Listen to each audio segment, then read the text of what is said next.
Welcome to FX Street. We're going to talk about Cosmos today and a potential breakout zone with a nice 3-to-1 reward for the risk setup. Before we dive into that, though, I really encourage you to head on over to our YouTube channel, hit that subscribe button, and also follow us on Twitter at FXS Crypto. So Cosmos, I mean, it's been kind of one of the darlings of 2021. Very, very nice price action, pursuit of new all-time highs, consistently really testing these all-time highs in that $43 to $45 zone.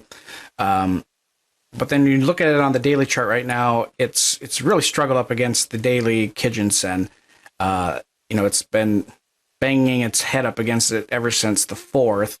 And it's really been unable to make any more headway. You also have the 382 Fib retracement at 31.31 sitting in that same zone.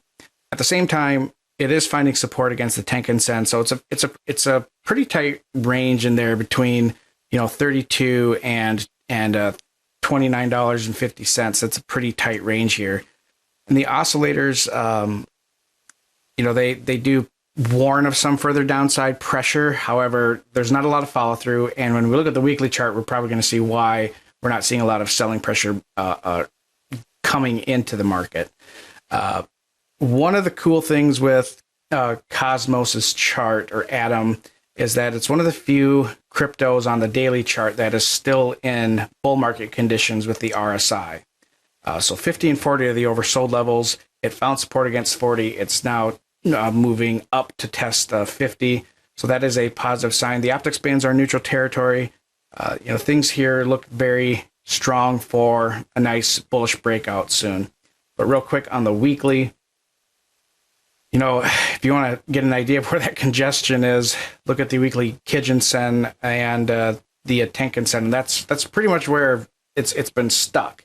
Last week's candle was a very nice bullish close. The oscillators really do support some higher movement.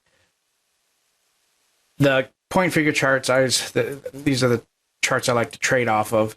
But there's a really nice setup here. This is called a shakeout setup. And it's only valid at the beginning of an uptrend, which Cosmos is in. So Cosmos on the 50-cent 3-box reversal chart, it has converted into a bull market. That happened on the 5th when it pierced this down the bear market angle. So now it is in a bull market. This is really the first pullback since it's converted. So this is a very, these are considered moves of strength, not weakness. And the entry is on the 3-box reversal. So that would be at $32 even, stop down at 30. The profit target on that is up at 38. Now this setup is really contingent on these two O's below this double bottom. That can't go any lower. If it moves down to 29.50, if it prints an O down there, then this setup is invalidated. It doesn't mean it's going to turn bearish. It just means that this particular setup is invalidated. So that is just something to take note of. And that $38 target really matches up well with the daily Ichimoku chart. That's kind of just a little bit above the top of the cloud over here, but it's well within that range that we would likely see some selling pressure come in if it does have a rally that breaks out above the daily Senko Span B. So we'll keep it updated from all of us here at FX Street. Thank you for watching. Please don't forget to join us on our YouTube channel and follow us on Twitter. Thank you.